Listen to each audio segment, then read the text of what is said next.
Did you do debate in high school? I was on the speech team. I was a 4-time Massachusetts state champion, 3-time state New England champion. And then I kind of boofed it at nationals, and I'm not upset about it. Doesn't matter. Look at me now. Anyway. Oh my God! I was so ready for that. So gnarly. Damn, man. Too good. God, What is the best thing that has happened to you at Sundance? Honestly, for me, my favorite moment was last night watching our film at the Eccles Theater. I'd never had a film there, and it's like 1,000 seats, and it was the first night of Sundance, and people, you could tell, I think, were really keyed into it, and to hold an entire theater that big in a silence, if there's a silence in the moment in the film, and to feel that is quite energizing, and to share it with an audience, and I hadn't seen it yet fully formed, so that was pretty special for me. You're working so hard to get through something and to get it to completion, and I've been in a tunnel with it for a while. Then it was like I emerged from the tunnel last night, and there was all these beautiful, wonderful people that gave of themselves, and they were all surrounded there, just like the relief of that. It was really beautiful. I have a neighbor named Baron, who's in the film. I've known him all my life and went to school with his kids. And his wife passed years ago, and we all knew about it and knew the conditions under that and the strait. And she planted these flowers, and he stopped doing any gardening after she passed. And he was showing me that there's these lilies that she would plant, and there's a few of them that continue to pop through every year. And he waits for them. How long was it between that happening and you knowing that was like the start of you making this movie? Like, did it come instantly, or were you? There was an accumulation of observations and experiences that I'd had over a course of time, and then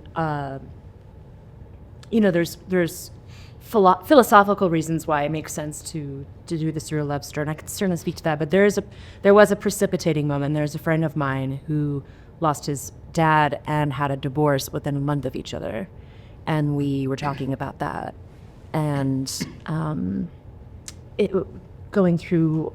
There's this perfect intersection of love and time and regret and desire for what's next. And then he turned to me and was like, so how about you? How about love and time in your life? And I was just like, I'm not used to that getting turned back on me. And there's a mantra that drove the script that you quoted earlier, which is, have you ever wanted something so badly in life you do all you could not to get it? And so I built a love story around that. For a long time, I was like that about partnership. Like, it was like all that I wanted, and I also expected a certain type of assessment or judgment or abandonment, and I was like just on the wrong loop for, yeah, I think that's a common thing, but I think to put words to it, have an awareness of it, call it out, I think that's really rare, hard. Most of us don't do that. Yeah. And you shot this in your hometown, right? Mm-hmm. And partly in your childhood home? Yeah. Is that correct? Yeah, Rebecca's home in the film is my family home. Have you guys ever had a production that intimate, done anything similar like that? No. I actually think, weirdly, on Obvious Child, we shot in our producer's apartment for some of it. And I was like in her bed. Those were just like her sheets. Yeah. Pretty intimate. It's I feel really comfortable with that. Yeah. I really do. Like, and I liked, in between shots, we're just hanging out in Rachel's parents' bedroom. Yeah. And we'd be like, look at these, like, they had moved some of the dolls from either Rachel's room or her sister's room into there, and it was like, are these Cabbage Patch Kids? Okay. I mean, it was, we were really in their house. How strong is the urge to snoop? I don't have that urge. Whatever's is out is what you Sounds like I'm covered. I'm like, no, I've never heard of that, but I really. Snooping, what's that? I've never looked to see what people's medications are. I don't know. Snooping I think is so scary, and I don't like it in movies when people snoop. Like in Father of the Bride, which I love, when he goes up there at the in-laws house and he's like, and the dog, the dogs, and it's like, don't do that, Steve. Do whatever you want. You're Steve Martin, but don't go up there. No, you know what I mean? Why would you do that? Why? Great question. Anyway, What did you guys do to get to what were like your first meetings or dinner? What was it that you guys did to kind of talk through the characters and how you're gonna be in the movie and get to a place of? Rachel, I'd had the script for quite a while, so Rachel and I had a long time to read and digest, and then I'd send her questions, and we'd meet, we talk, we chat, and then Jenny got involved in the same thing. We'd read and we talk and we chat, and sort of kept it pretty loose. But Rachel also sent us this lovely sort of, essentially a novella, which was the backstory and of these characters and their relationships and grandparents and uncles and desires past and generational desires past and all that to build the world of it, which was quite helpful. Also, our composer had been working on the music for quite a while, so even before we started, we had the music to the film, a lot of it composed, which was extremely helpful. So a lot of the painting, so to speak, had been already built, and it was nice to like look at it and get a sense of it, and just essentially taking time and letting the script wash over you, and then meeting Jenny in person, and then realizing that we had a natural sort of liking of one another and could hang out and shoot the shit and have a good time. And it's one of the, obviously the most ironic and the hardest parts about acting is like in action, you've known each other for 15 years. You've had a relationship for 5. It was very intense. Now make out and have sex.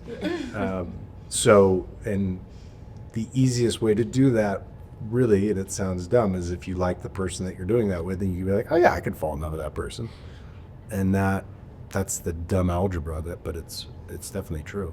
what the other thing is I'll say is that like our characters are so drawn to each other, but for a lot of the film, it's actually about how, in spite of that, they're bordering on like estrangement or giving up, or it's going to be too much, or being afraid of the connection and how it will change them or their lives, and if that's worth it.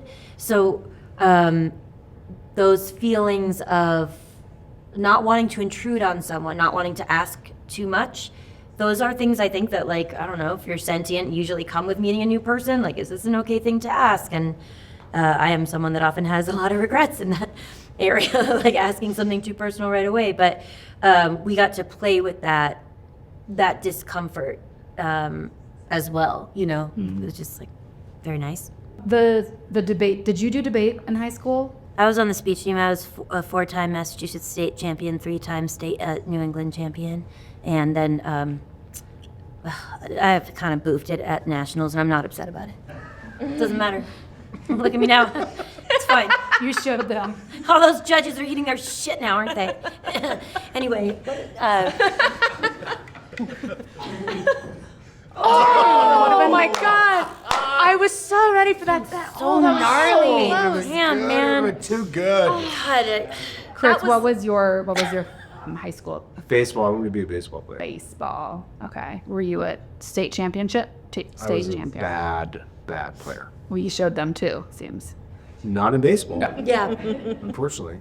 In life. Yeah. That brings me to one of the questions I've been asking everybody who comes in, which is, what is the job that was the closest thing to like your backup plan? Like, what would you have done? Nothing. I didn't have nothing. Never anything. Yeah. I had a total loss. Also good. Things worked out well. What did you guys get yourself with your first job? Like, when you get your first job paycheck. Ooh, what kind? I'd been driving a 1972 BMW 2002 that I bought for $1,100 with a check that my grandmother gave me since high school. It had no air conditioning. It was a beautiful car, but not punctually. I got a Mini Cooper. It's pretty cool. I don't know why I did that. Yeah. That's not like part of the ad for that car. No. It could be. Beep beep. What did you get yourself? I don't I don't remember what the first thing was, but Important thing. yeah, on Atlantic Avenue in Brooklyn, in the neighborhood where I live, there was like this beautiful old couch, and it was like $800, and I really wanted it, and it wasn't gonna happen for me, and that was like the first thing I really remember being like, I can get this, and I'm getting it. Do you still have the couch? No, Probably, yeah. I don't. You don't, do you still have the Mini Cooper? From that, I went to a Honda S2000, which was an incredibly fun car. And now just I rate a Vespa. Sick. You do? Yeah. Whoa. I feel like that would be so dangerous to me. BB. Yeah. BB, no thanks. BB, no thanks. Okay, last question is, what is a note you never want to hear again? Well, here's the thing that I just don't think it means anything, and it creates a lot of pressure, is just be yourself. It's like, well, what's that? But I mean, I think you guys are existential. unique. You But guys I are don't think- unique in that you guys are so open and receptive, and anything that gets the thing to a new place or a possible place, and it's I tend to be a bit more hands off, so I never really ventured into some of those territories. But you guys were so inviting of anything that could get you somewhere new or else, or so I can understand why there might not be anything you would. I think the thing that I like being directed. Me too. I guess there's some directors, there's some mode of thinking of like, well, the director's done their job once they'd cast the film. And it's like, well, they're called the director. Like, Yeah. isn't that?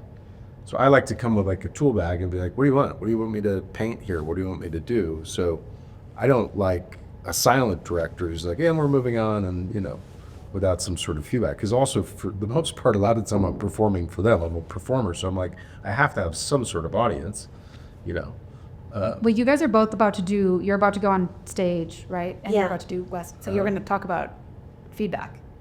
Yeah, and I've done it. I did a lot of theater in my 20s and my 30s, and so I have a remembrance of that experience.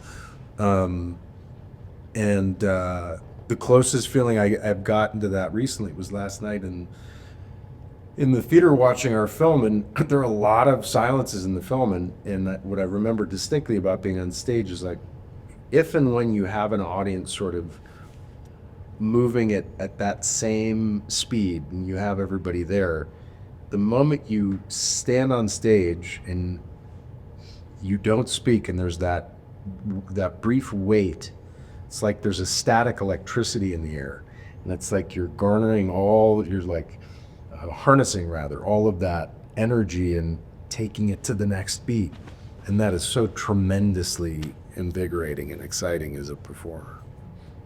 Okay, awesome. Well, thank you guys for chatting. Thank We you. appreciate it. Thanks. Thank you for Yeah, for sure.